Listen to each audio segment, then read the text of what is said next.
issue tó ṣẹlẹ̀ ń gbà yẹn tọ́rọ̀ yẹn lágbára díẹ̀ so tí wọ́n bá nígbàgbọ́ pé K1 The Ultimate ó bá ọmọ Paso sùn wá wo fídíò yìí tó bá dẹ̀ believe pé àlàyé ò lè dán o kò possible kò lè ṣe wá wo fídíò yìí tí mo bá fẹ́ play video fún yín it is normal láti jẹ́ kẹ́ mọ̀ nǹkan tí ẹ ń expect like what you are likely to come across in the video yìí lágbára díẹ̀ ó lágbára I need to tell you so ẹ má yẹ ká búra wa ẹ jẹ́ ká kàn wò ká dẹ̀ comment ká share bá mi subscribe sí Akọ TV ẹ dẹ̀ like ẹ mo ti ráwọn tó wò tó ní pé fídíò yìí dẹ̀ ń gbomi lójú mi ó ló ń wá emotional so mo dẹ̀ rẹ́ni tó ti wò tóun ní the video made my day mo dẹ̀ rẹ́ni tó sọ pé why tó ṣe jẹ́ pé ìsìn ní K1 ṣe wà ń sọ̀rọ̀ yìí so opinion kálukú máa ń yàtọ̀ àti perspective tí a fi ń wo ọ̀rọ̀ ẹ bá mi ẹ jẹ́ ká jọ wò.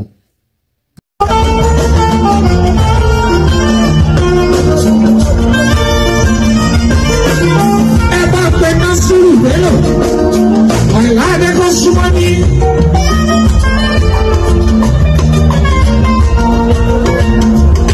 àwọn méjèèjì lọ́kàn mi pọ̀ etí inú. Nasiru Bello ọ̀la ìyẹn ṣàwọ́ mi o Àlàbí Àjíbọ́lá ó ṣọmọ mi. Pàtí méjèèjì yìí kọ́ mi ó kàn mí gbọ̀ngbọ̀ngbọ̀ngbọ̀ mo wá dúpẹ́ lọ́wọ́ wọn bá Arúgbó Ìṣọ̀lá ó ṣeré fáìgbà àìlábíwá ìdílé magají ìpàkọ́ ẹni ní sàrẹ̀ mu ó ṣeré fọ́mọ ẹ̀ sí ìwé ìlé parí yìí síta àṣeyìnká lùsùn ó ìpìtì ara ẹ̀ ọmọ ọ̀gá ẹ̀mí dàpọ̀ wọ́n sí látúni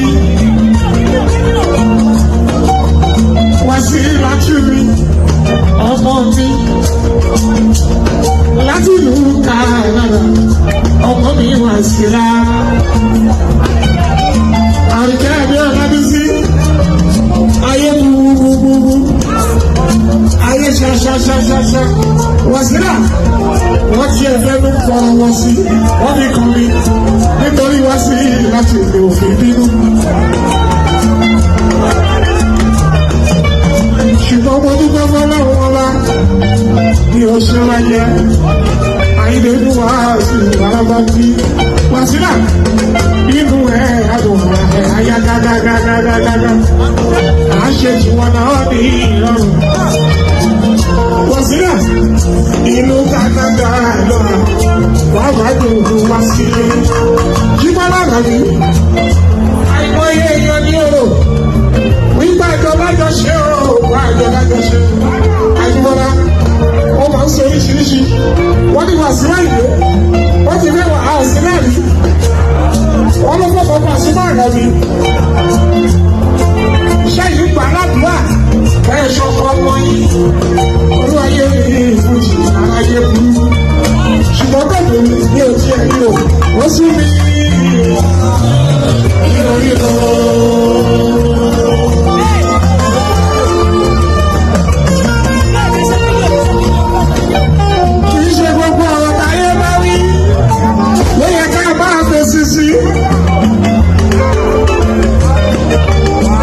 Èébú táwọn èèyàn pọ̀ láti máa mú mi jù òun ni tó pè mí lálágbé o kò pè mí lálágbé ẹlòmíì alálágbé ni alónílù ni alẹ́ màmú alágbé èmi ò kì í ṣe alágbé àyídé o wàláì mo dúpẹ́ fọ́ọ̀lọ́hún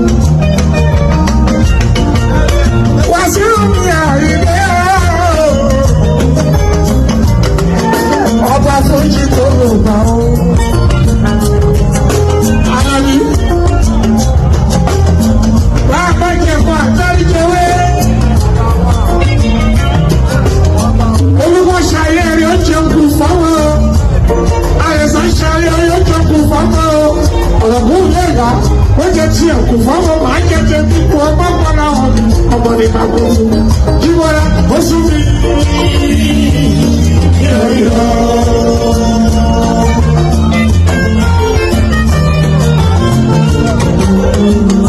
Ẹ̀bá jẹ́ ká ṣayé rẹ̀ o káyé bá ṣe wá rẹ̀.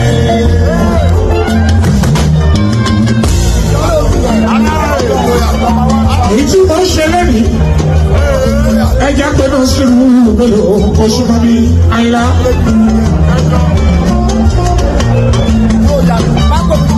Àlàbí àjíwọ́lá.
ẹja pé náà sí ìlú mélòó oṣù mọ́bí àyílá.